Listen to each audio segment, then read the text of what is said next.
Hi, I'm Keith Allen, and I play Murphy on Z Nation, and I listen to One Up Gaming Podcast. Hi, I'm Lucy James, and I listen to the One Up Gaming Podcast. Welcome to the next generation of gaming with the One Up Gaming crew. With news from the week in gaming and just some random chatter. Okay. With your hosts, David and Nathan, plus some special guests. It's time. For more info, please visit www.oneupgaming.co.uk. Xbox One challenge me. I'm king, you already know. Ruling games on PC, PSP, SP, PlayStation 4.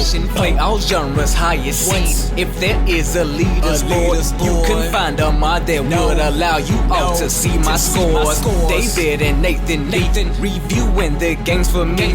That's why I'm so dangerous. See their tips so good you won't believe. Keep playing strong. One Up Gaming coming on. It's the show you all have waited for. The wait's not very long. Go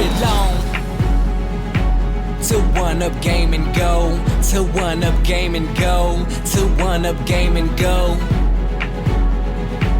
to One Up Gaming, go to One Up Gaming, go.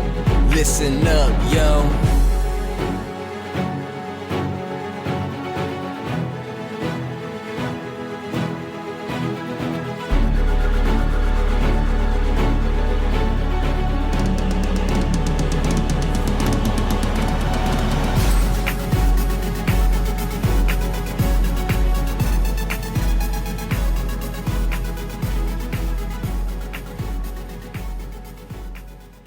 Hi, David here, One Up Gaming.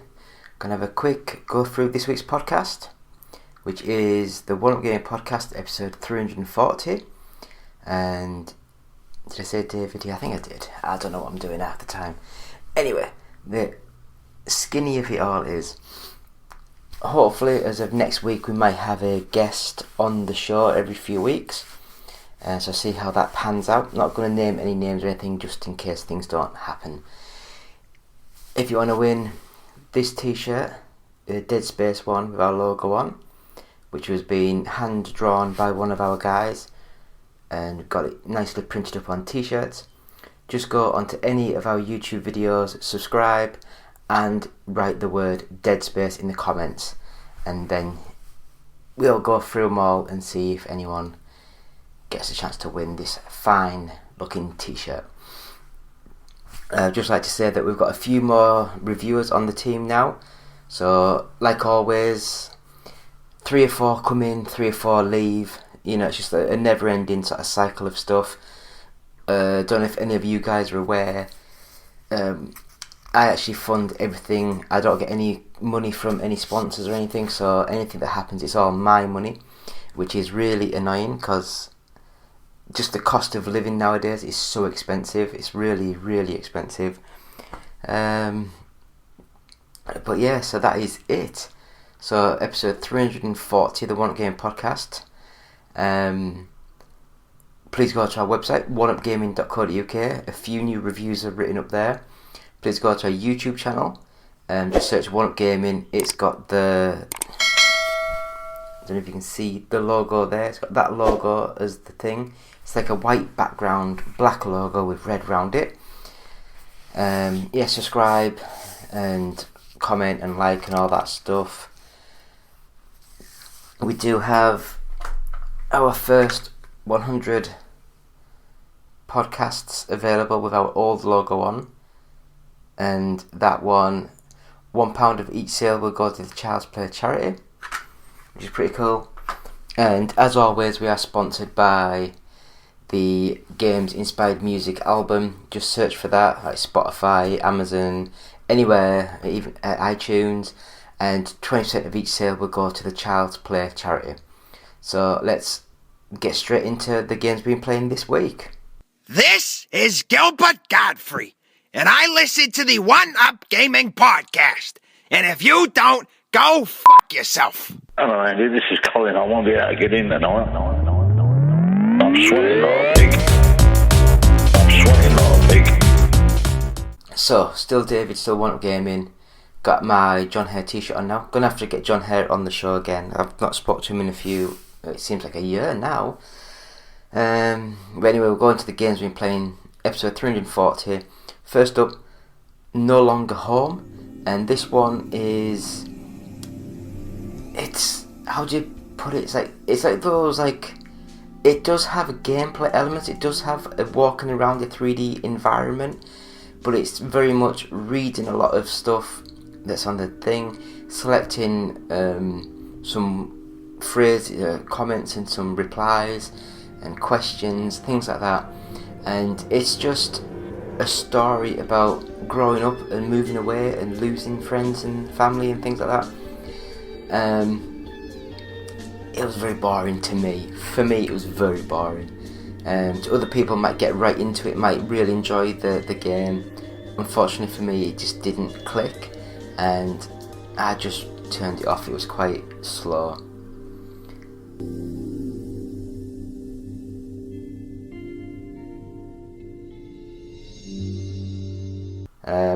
Next up, we'll talk about the Night Witch, and this one, I'm so sorry, but I might say this wrong. I believe this one is a 2D side-scrolling sort of shooter, and you're like a flying little witch with a really big sprite. Looks nice, but the problem is with really big sprites, you're a really big enemy that a target that enemies can hit. So yes, it might look nice in screenshots and stuff, but when you're actually playing the game, it kind of defeats the object. You want a smaller sprite character to make it a lot harder to be hit. But it played nice, it looks nice, the weapons are nice, some of the graphics on the backgrounds are really nice, really, and it's just a £10-15 sort of game. It's just a really little budget game, but it's really good.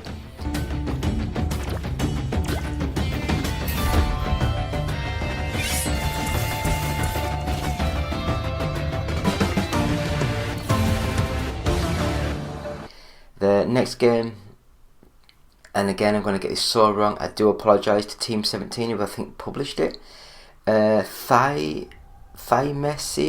Thymesia? I'll go with that one, Thymesia. And it's a Dark Souls sort of clone. It's on a budget, I would ever guess, so it's quite a small sort of looking game.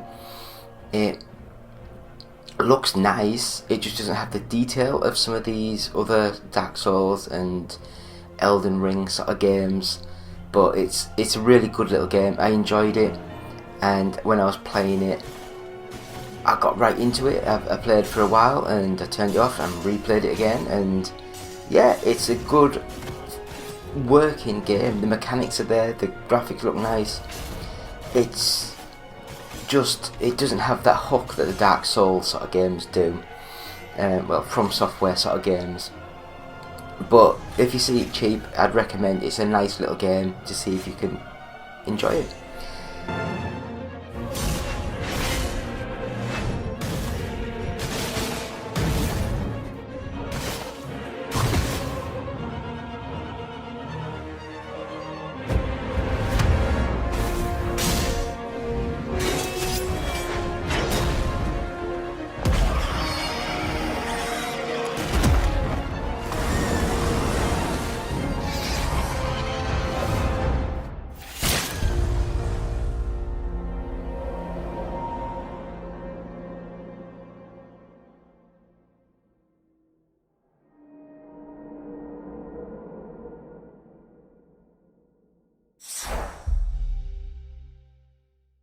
Next up, Ridge Racer 2 on the PSP. Now this was played through the PlayStation Now, or whatever it's called, subscription. And it's like played from the PS Vita emulator on the PlayStation 5, which is really weird. And on the PSP, on that little tiny screen, it looked crisp, clear, amazing. And then all of a sudden you play it on a PlayStation 5 on a big 65-inch screen. It looks so blurry and blown up and pixelated. It still plays nice, it's still fast, it's still got really good music, and it's still a good game. It's just not what you remember. your mind plays tricks when you're playing these old sort of games. You think it's going to be amazing, you think, that looks a lot worse than I remember. But anyway, good little game. If you got the subscription, give it a go. If not, I wouldn't buy it.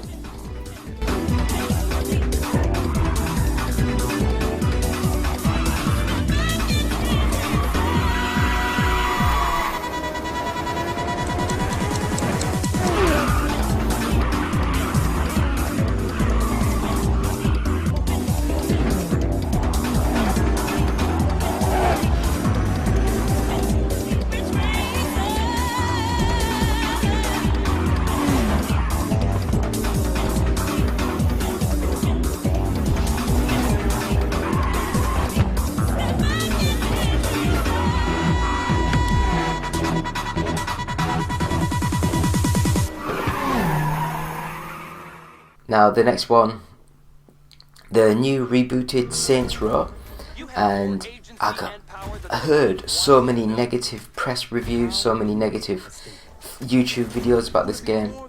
I really enjoyed it.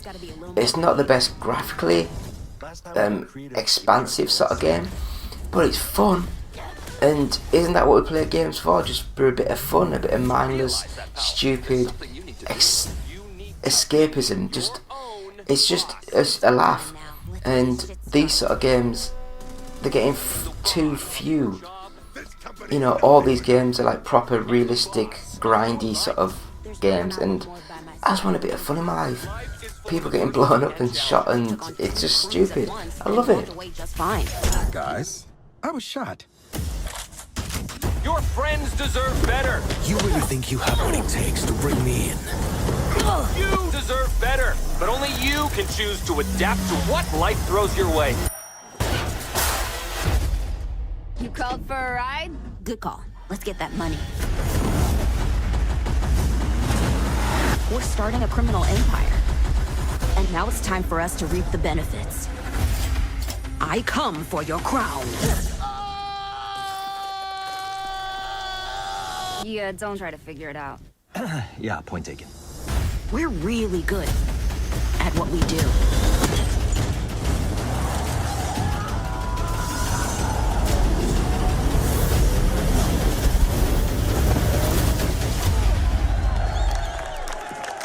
We call ourselves the Saints.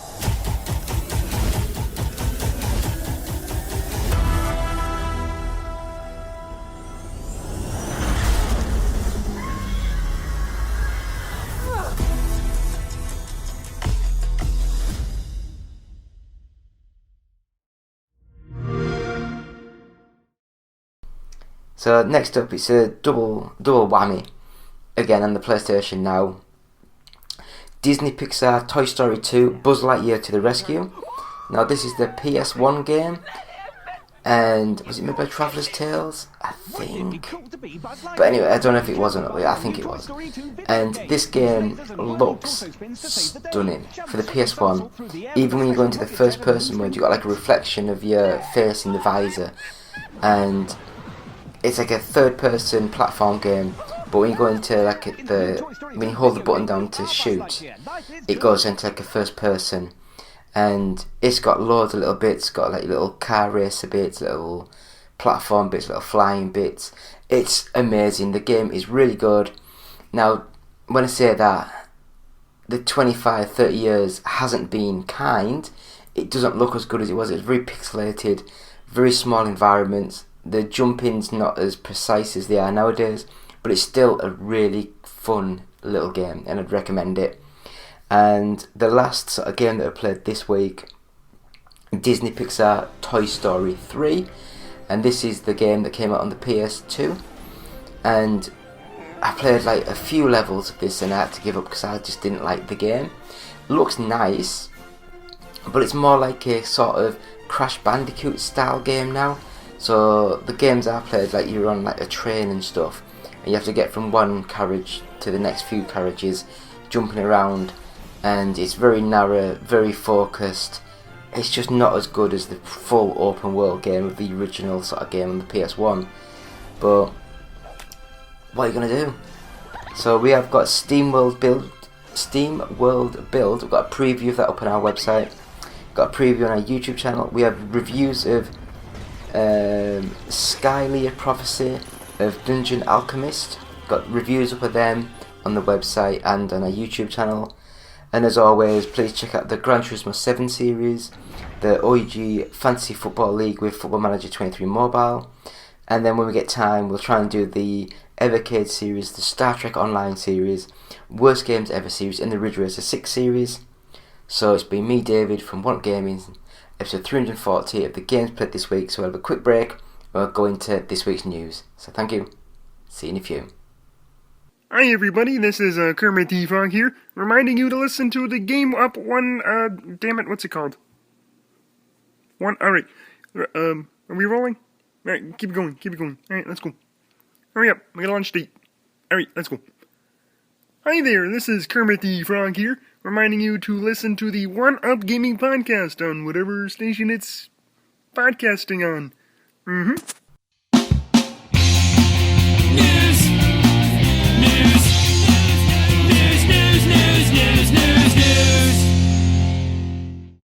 Still David, still One Up Gaming, still episode 340 of the One Up Gaming podcast. So we will go into this week's news, and I mean there wasn't anything massively newsy about this week, so I'll just sort of go through a few little things that got my attention. So the first bit of news that we have this week is Chris Pine vents his Star Trek frustrations. It feels like it's cursed. So it looks like Chris Pine is just as clueless and frustrated with what's happening about the next Star Trek film as we are. The actor plays James T. Kirk in the rebooted franchise. He hasn't heard any news about the long-delayed Star Trek 4. I don't know anything. In Star Trek land, the actors are usually the last people to find out anything. I know costume designers that have read scripts before actors. In February 2022. Yeah, Zachary Quinto, I haven't heard of him in a while. Simon Pegg. Not aware of them moving forward with Star Trek 4. I would say it's frustrating. Pine said about they kept out of the loop. It doesn't really foster the greatest sense of partnership, but it's how it's always been. I love the character, I love the people, I love the franchise, but to try and change the system in which things are created, I just can't do it. I don't have the energy. So yeah, so it looks as though it was set for a theatrical release, December 22, 2023. That's not going to happen now. With Matt Shakman attached to the movie. Is he directing it, I guess? But Shakman has left the project to film Marvel's Fantastic Four reboot.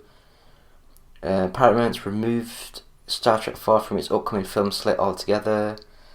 The last installment with 344 million worldwide. It's not bad. But yeah, so what do you guys think? Do you guys miss the Star Trek-y sort of stuff, or do you think it's just one that is... I don't know, I think it's been going that long now. I don't know if it'd be an idea just to chop it and start again with an all new original cast of people again. But I don't know, it's been a while, hasn't it? It's been a very, very, very long time. Anyway, Mark Laidlaw on publishing Half-Life 3's plot as fanfiction, I Was Deranged. Half-Life 2 Episode 3 may not be an official endeavour, but that doesn't mean series writer Mark Laidlaw hasn't pondered on the universe after Episode 2, however it seems to regret publishing his thoughts as an unofficial short story in an interview with...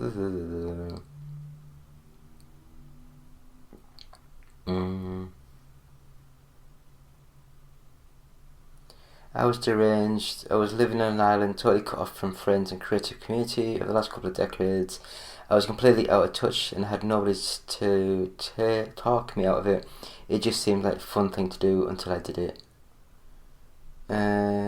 He published the episode 3 short story to his website in 2017. Unofficial tale arrived just off the heels of episode 2's anniversary, trying to get hype and money, and was told from the perspective of someone named Gertie Fremont. which mentions of Alex Vaughn. Apparent references to Gordon Freeman and Alex Vance. Just change names, right? No longer affiliated with the company publishing episode 3. Have come out of the other side a lot less embarrassed. I don't know. I didn't really know nothing about this fiasco. I don't know nothing about Half-Life stuff. I really think Half-Life 2 is massively overrated. I really do. But what are we going to do in this day and age? Are you guys expecting a Half-Life sort of like episode 3, or just an episode, or just like oh god. Yeah, I think we'll just move on to the next bit of news because my English and speaking has just collapsed and stopped. So it looks as though Meta's newest VR headset technology is set to hit shelves later this year, complete with some notable upgrades and a steeper price tag. A news report from The Verge revealed that the Meta Quest 3 headset will be at least twice as powerful as the previous iteration. The wearable tech will also be 2 times thinner and cost slightly more than Quest 2, which currently sits at a $400 price tag. One of the main draws for the new tech will be the ability to simulate mixed reality. Similar to the recently announced Quest Pro, Quest 3 will feature front-facing cameras that allow the device to pass through video of the real world. Headset can use this video to incorporate mixed reality, resulting in an experience that isn't as immersive as full-on virtual. I have no idea what any of this means. So in other words, they're just guessing. So will this be coming out end of this year? I don't know.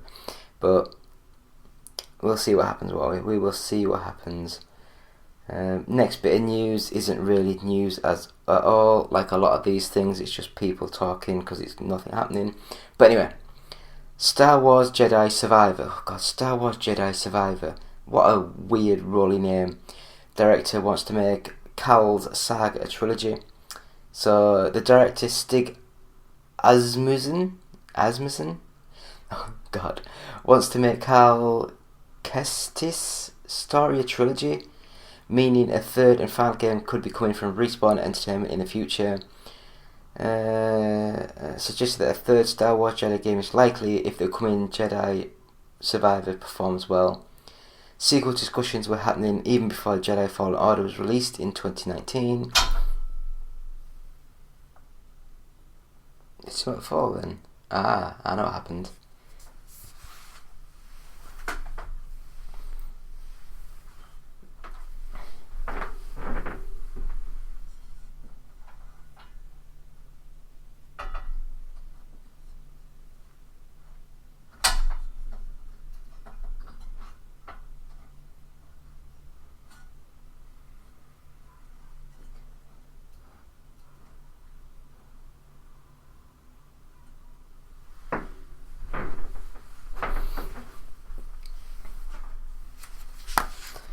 Right, well, we were already talking about the second game. Frankly, we were talking beyond in these conversations that we were breaking this story with Lucasfilm. It's like, well, we're gonna with the second game. I always want to see this as a trilogy, blah blah blah. So yeah, it looks like they're trying to promote this and sell this as the next sort of game. So if this does well, it will be a trilogy of games. So what do you guys think? The next bit of news, again, isn't really news, it's just rubbish titty-tat thing. Jon Favreau hints that Salacious B, I have no idea who that is, or Salacious B Crumb, I have no idea, could return in The Mandalorian. Star Wars legend, legend, a bit too much there I think, may have survived the explosion that destroyed Jabba the Hutt's sail barrage in episode 6, episode 6, Return of the Jedi. According to the Mandalorian creator, he just wants to get another big name person in to do things. The Kowakian monkey lizard Salacious B Crumb first appeared in the 1983 sci-fi movie is Jabba the Hutt's personal pet, an unofficial court jester. His cruel cackle. I have no idea who this person is, and it doesn't have a picture of him. So thank you for that, IGN. Yeah, I don't care. Mandalorian, great series, but I'm not a big Star Warsy fan. Going back to a proper gaming stuff now, and that is The Wolf Among Us 2 is being pushed to next year in an effort to avoid crunch. Today, Telltale Games has announced its long-awaited sequel to The Wolf Among Us is being pushed out of 2023 in an effort to avoid crunch and team burnout, as well as accommodate a move from Unreal Engine 4 to 5. Speaking to IGN, Telltale Games CEO Jamie Ottilie explained that the team made the choice for a number of reasons, primarily to avoid burnout and shipping an unfinished game. Blah blah blah blah blah. Yeah, I don't know. I played the first game and it was good, but I got kind of lost in the story, and I'm not a big fantasy booky person, and some of the characters were just over my head. But it looks pretty cool. We'll give them the benefit of the doubt. I'd rather have a finished game than a rushed game. But anyway, next up, Dune prequel series undergoing creative changes as it loses director and star. HBO Max's Dune prequel series, Dune: The Sisterhood, has seen yet another internal change, losing both a director and one of its stars. Deadline first brought the news today. Star Shirley Henderson, who was set to play Tula Harkonnen, and Joan Reck, who was planned to direct the first 2 episodes, have both exited the series as it apparently undergoes creative changes, has entered a pre-scheduled hiatus. There are some creative changes being made to the production in an effort to create the best series possible to stay true to the source material. Yeah, of course they'll say that. They're not going to say, yeah, we fucked. Joan Renneck has completed his work in the series, and a new director we brought on through mutual agreement. Moving to other to exiting the series, no longer playing, because I don't know who Chula Henneck is. It's only the latest. I don't know. Yeah, what do you guys think? I loved the Dune movie that came out last year. That was mint. But you know, what do you guys think? Do you think this series is another thing worth watching, or should they just concentrate on big budget blockbustery movies again? But we will see what happens in the very near future. Anyway, Forspoken developer will be folded back into Square Enix. Forspoken developer Luminous Productions will be absorbed back into Square Enix to continue working on AAA games the company has announced. Forspoken wasn't very good, was it? The change will go into effect at the beginning of May. As of May 1st, a talented team will join Square Enix to deliver new innovative gaming experiences to players across the globe. Between now and then, we remain effectively focused on Forspoken. We are currently working on the previously announced patch to address overall game performance. We will deliver an update soon, and the DLC in Tanta We Trust is on track for release this summer. Thank you again for your patience, blah blah blah. So, I don't know about you guys, but I wasn't that massively fan of the game.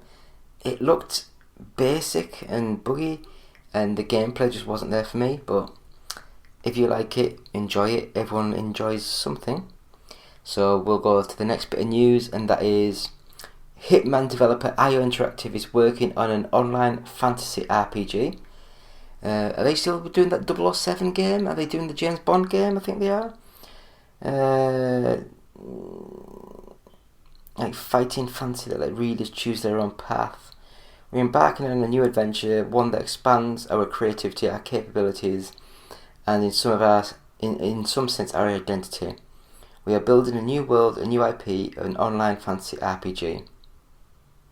Yeah, it's like a new thing they haven't done before. from the well, not even a screenshot, from the teaser picture I can see, I wonder if it's going to be like a multi-online game, like 3-4 players. But we'll see what happens. We will see.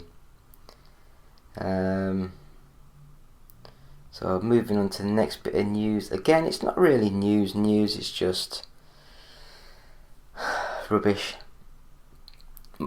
Just because Mandalorian's coming out, the Mandalorian execs explained how Gina Carano's departure affected season 3. Dave Filoni and Rick Famuyiwa, I apologise. I'm sorry. I've opened up about the importance of Cara Dune. Was that a name in Mandalorian? How her lingering presence has been handled in the wake of the actress Gina Carano's forced departure from the show. Cara was a big part of it and continues as a character to be part of the world. It had to be addressed in the creative, and Jon Favreau took the time to think about that, who directed episodes 1, 7 and 8 of the upcoming 3rd season of The Mandalorian. It was something that was discussed, as we knew it was going to have an impact on the show, but at the same time, what has been at the heart of the show are the two characters, Din Djarin and Grogu. I guess that Din person's the Mandalorian, I have no idea. The Grogu person's a little baby thing. So ultimately it felt like a servicing of that and around the Mandalorians. Importance of Pedro's Din bars and multiple characters fighting the screen. Yeah, I still think the 2nd season was really good as well. I did like The Mandalorian. I think it's a good little show. I've enjoyed it. It's the best Star Wars thing that I've seen ever. I think it's the best thing with a Star Wars name on. Oh god, pressing random buttons on my tablet now. But yeah, so the next bit of news that we've got: Amazon Studios boss confident Rings of Power will succeed despite a new Lord of the Rings films. Amazon Studios head Jennifer Salk is confident that the market is big enough for both the Rings of Power and the newly announced Lord of the Rings movies. Amazon owns the TV rights to J.R.R. Tolkien's work, and the studio released the first of 5 planned seasons for the Lord of the Rings last year. I think it was really good. I don't know if it was massively successful, but it looked amazing. Story was slow, but I do love the fact of these TV shows becoming a thing. So skipping on nicely, last bit of news I have got, and it looks as though Beyond Good and Evil 2 studio director reportedly out at Ubisoft. So it's undergoing a leadership shake-up, so it looks as though Ubisoft Montpellier staff were informed last week that their managing director was no longer with the company. I'm not even going to try that name. Had been absent from the role since the beginning of 2023 and no reason for his departure was given. It was at Ubisoft for nearly 2 decades. It's amazing. So yeah, will this Beyond Good and Evil 2 game finally ship? We don't know. We don't know, do we? So we will just go straight into the last top 40 gaming charts for this week. Once it loads up, there we go. So trying to get this done quick. So we have got the number 40, Red Dead Redemption 2, Lego Jurassic World, Mario Strikers Battle League Football, Gotham Knights, PGA Tour 2K23, number 35, Pokemon Legends Arceus, Wanted Dead, never heard of, Super Smash Bros. Ultimate, Lego Marvel Super Heroes, The Last of Us Part 1, number 30, Grand Theft Auto The Trilogy, the Definitive Edition, Kirby and the Forgotten Land, Lego Harry Potter Collection, Super Mario 3D World plus Bowser's Fury, Wild Heart, number 25, Mario Tennis Aces, The Legend of Zelda Breath of the Wild, Lego Star Wars The Skywalker Saga, Super Mario Odyssey, Mario plus Rabbids Kingdom Battle, number 20 is Mario Party Superstars, NBA 2K23, New Super Mario Bros. U Deluxe, Tales of Symphonia Remastered, Rhythm Final Bar Line, number 15 Sonic Frontiers, Just Dance 23 edition, Pokemon Scarlet, Dead Space, Pokemon Violet, number 10 Splatoon, number 9 Animal Crossing New Horizons, number 8 Nintendo Switch Sports, number 7 Grand Theft Auto 5, number 6 Minecraft, number 5 Call of Duty Modern Warfare 2, number 4 Mario Kart 8 Deluxe, number 3 God of War Ragnarok, number 2 FIFA 23, and at number 1 Hogwarts Legacy, and that's thanks to Games Press and the GFK Entertainment software chat, all formats, so thank you for that. So that, my friends, is episode 340 of the One Up Gaming podcast with me, David, One Up Gaming. Please go to our website, oneupgaming.co.uk. Please check out our Patreon, patreon.com/OUG. You want to buy t-shirts, go to our website, online store, top right hand corner, buy whatever you want, nice designs. Please go to our Facebook, which is facebook.com/oneupgaming. YouTube, please like, share, subscribe, all that malark. Cool. Twitch, twitch.tv/OUGofficial. Our Twitter, which is just @OUGofficial. So send us any questions. And if you want to email us, it's contact@oneupgaming.co.uk. So that's a very quick fire round.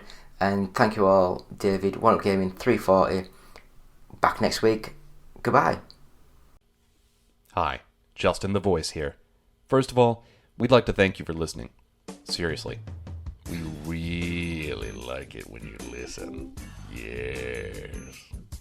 But if you'd like to do more than just listen, if you'd like to help us out, well, we have an idea just for you.